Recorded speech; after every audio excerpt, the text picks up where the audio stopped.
We all know Zack has an important role in Rebirth, but what does his presence truly mean in the grand scheme of things?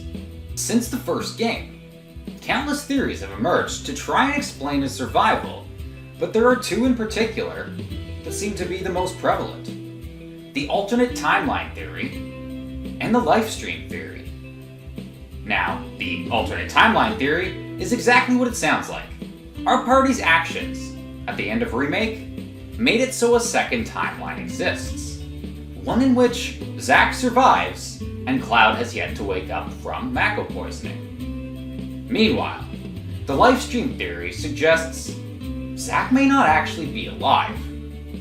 What we think is an alternate timeline is really a projection from the Lifestream, a way for the planet to react to and thwart Sephiroth's plans for destruction. Both theories have their merits, but the recent theme song trailer seems to poke a few holes in that of the Lifestream theory. From everything we've been shown so far, two different versions of Cloud now exist. Almost every time we see Zack, he is accompanied by an unconscious Cloud, usually in or around the Midgar area. But we all play Remake. We know Cloud and his party left Midgar and are on their way to Kong. So somehow, there are indeed two Clouds. Same thing with Aerith. She is with Cloud, Tifa, Barret, and the others, yet we also see her back in her room in Midgar with a worried Zack overlooking her. Now at first glance, this doesn't dispute the Lifestream theory.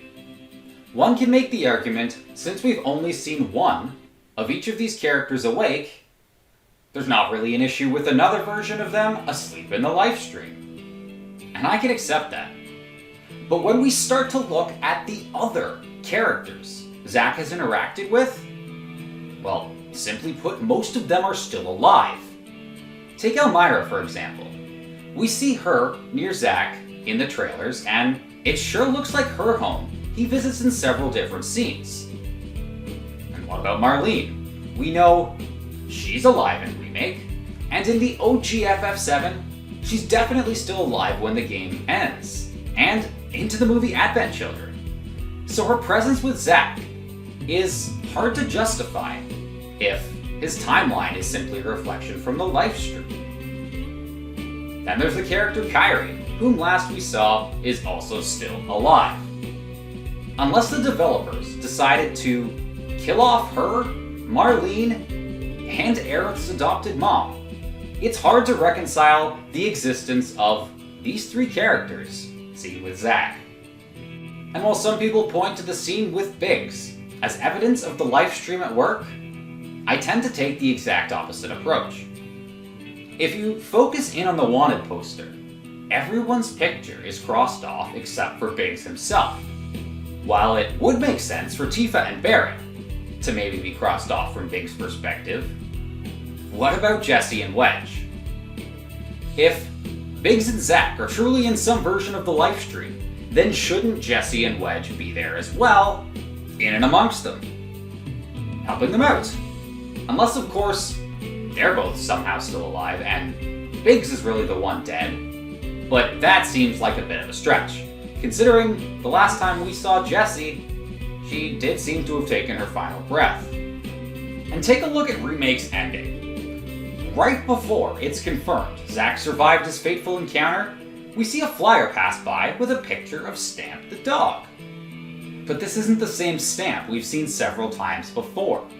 Instead of the hound dog we're all used to, this dog is different, an entirely different breed. A terrier. Now if Zack was really in the Lifestream, why would the developers focus so much on showing us a different version of the shipper mascot, and in slow motion? Stamp doesn't really make sense as a choice to represent the Lifestream, at least not in any straightforward sense. Nothing really connects the two together, while, on the other hand, two different Stamps does seem like a natural way for developers to try and show two timelines now exist. Ultimately, we have to wait till February's end to find out which theory is correct, if either of them. But the more I try and justify the Lifestream theory, the more I find something, or rather someone, gets in the way. The presence of Elmira, Marlene, and Kyrie around Zack. The lack of Wedge and Jesse. The sudden change in Stamp's appearance. But I want to know your thoughts. Which way do you tend to lean towards? The alternate timeline theory, the Lifestream theory, or perhaps something else? Be sure to leave a comment down below, and while you're at it, feel free to like or subscribe for future Final Fantasy related content. My name is Keifi, wishing you a great day, every day. Have fun, my friends, and as always, happy gaming!